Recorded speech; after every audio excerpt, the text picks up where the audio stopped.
I think gold is going higher. I think this goes to the same logic as before. Debt, other issues, inflation will keep the metals going higher. I mean, gold pushed back again over 5,000 today before pulling back. I would expect gold, and I would hope that gold would consolidate somewhere between 4,000 and 5,000 and then make its next move to the upside. I think we're in the beginning of a brand new bull market here, and a much bigger bull market that could extend, and I could see gold getting to 6,000 rather quickly. I could see silver getting back to that 120 level. Again, it's not going to be tomorrow, but I could certainly see these events occurring. And it wouldn't surprise me if they came in the front half of the year here. We're trading above the 50-day moving average, and therefore, obviously, the 100 and 200-day moving averages. So I think there's a better than average chance that we will come down some more. Now, I'm a historian by training. If you look at those previous large one-day declines, you find that gold was up within a month. Gold was trading at a higher price 60% of the time. And most of the occasions when it was not trading at a higher price were in 1980, which was a genuine absolute peak. Gold's recent volatility is not signaling weakness, but the early stages of a much larger bull market. Veteran market analysts, including Todd Bubba, Horwitz, and Adrian, point to mounting debt, persistent inflation, and structural economic pressures as powerful forces pushing precious metals higher. After briefly reclaiming the $5,000 level before pulling back, gold appears to be consolidating in a healthy range between $4,000 and $5,000. Historically, sharp one-day declines in gold have often been followed by higher prices within a month, reinforcing the bullish setup. With gold trading above its 50, 100, and 200-day moving averages, the longer-term trend remains firmly intact. Horwitz and Day both suggest this could mark the beginning of a new, extended bull cycle, one that could see gold advance towards $6,000 and silver revisit the $120 level sooner than many investors expect. Now, we present the clips from theirs interview. Before we continue to discuss this, please subscribe to our channel and activate the bell icon for timely updates. Thank you, and enjoy the video. I think that the sell-off in silver, especially, which was down 36% Friday, was pretty predictable. I mean, I'm not going to say 36% was predictable, but the inevitable crash or fall, when you get a market that goes parabolically higher and they just keep buying, what happens when the market finally reaches the peak, there's no buyers left and there's nobody to sell to. And I think that a lot of people found out during this period that had silver that were trying to sell maybe some of their physical metals, that there was no bid on the street either. It was very hard to get anywhere near a spot if you were a seller. So at the end of the day, the markets fell apart. And of course, when the selling begins, the margin calls come in and the selling accelerates. Now we have found, we've traded as low as about 70. We're right now exactly at this moment, we're trading at 83.12. I would expect to be in consolidation. I think the healthiest part for silver here, if it would trade sideways for a while and build a new higher base and then make another run. I think we're going to make higher highs this year, but again, you cannot have everybody on one side of the market. It's like sitting on a teeter-totter. You get everybody on one side, you can't go back up, and I think that's what we saw, and that's what we witnessed. And again, I'm still bullish silver, but I could certainly understand the big pullback, and of course, sell-offs like rallies are typically over-exaggerated. Markets are never different. Okay, I mean, I think we've seen a dramatic change from the 08 and the earlier moves that went from $5 to 50 and then crashed. Okay, this, I believe, is a better market. There's a lot of reasoning. There's a lot of fundamental news behind why the metals are going higher. The massive amount of debt that you are seeing in the government. That is a pure read to have metals go higher. The inflation is still high. No matter what they tell you, the numbers are BS. Inflation is still too high. And with the Fed, that is a totally worthless organization, they continue to think about cutting rates. Now, if you look at the rate cuts, now they didn't cut last meeting, but they cut last year 3 times. And of course, the interest rate to the public went up from 3.99 to 4.5. So an interest rate cut does not benefit the consumer necessarily. It benefits the banks and their borrowing rate from the Federal Reserve, allowing them to make more profit. So all of those reasons suggest that the metals are going to go higher. And you still have central banks buying, you have governments buying metals, because, again, I think they really see the potential of the fiat currency collapse, because each time the fiat currency rallies up and down, each consumer loses value and buying power.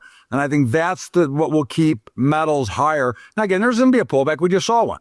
And if we went back to 60, I wouldn't go be crazy, but we're not going back to 5, in my opinion. We're not going back to 20.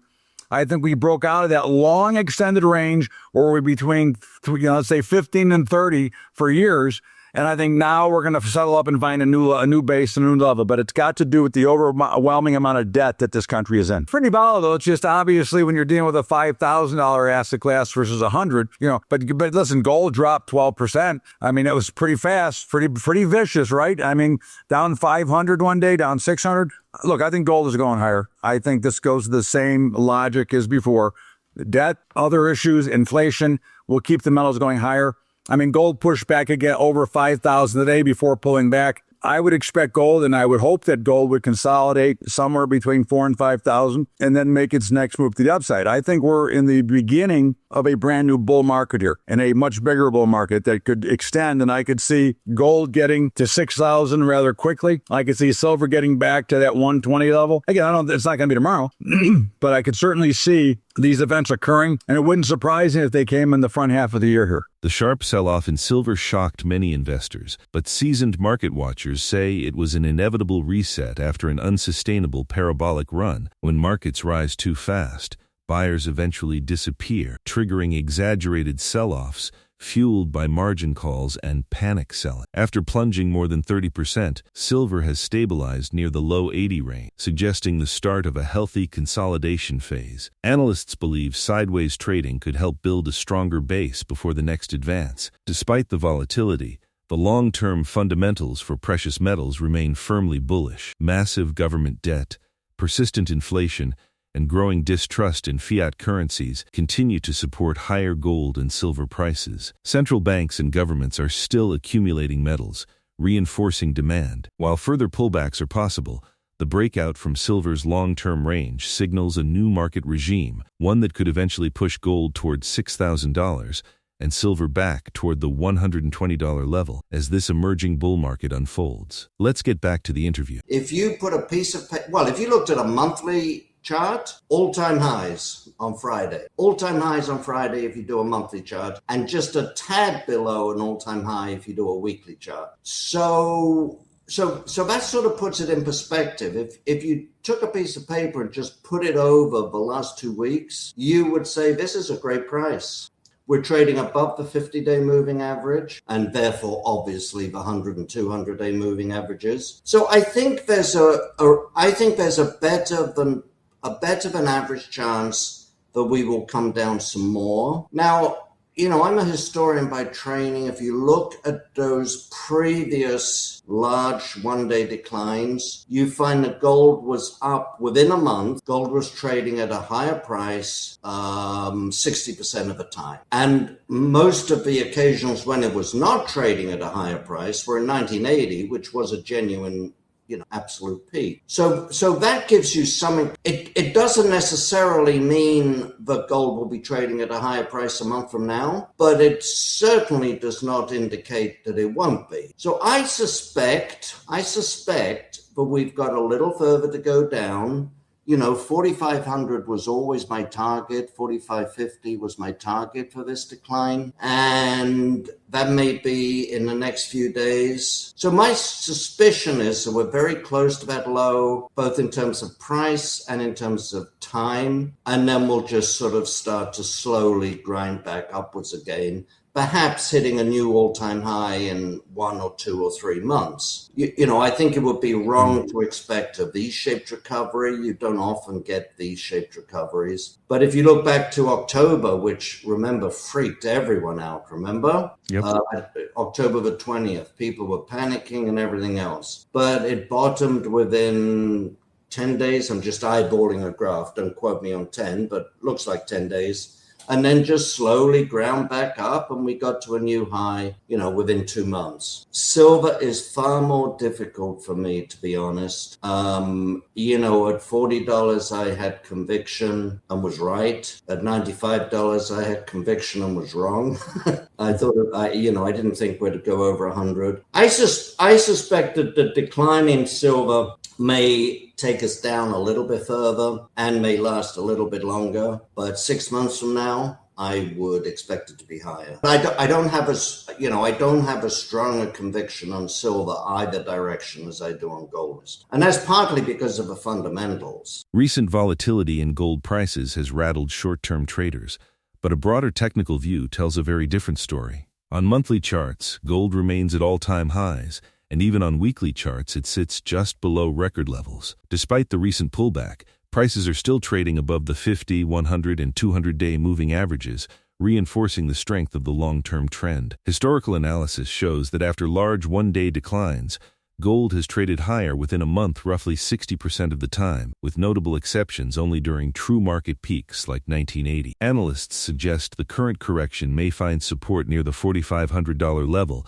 before transitioning into a gradual recovery rather than a sharp V-shaped rebound. Silver, meanwhile, remains more uncertain and volatile, but longer-term expectations still point toward higher prices over the coming months as fundamentals continue to support precious metals. Share your thoughts on his analysis in the comment section below. If you find this video informative, please support us by turning on notifications to stay informed about our latest videos. See you in the following video. Thanks for watching.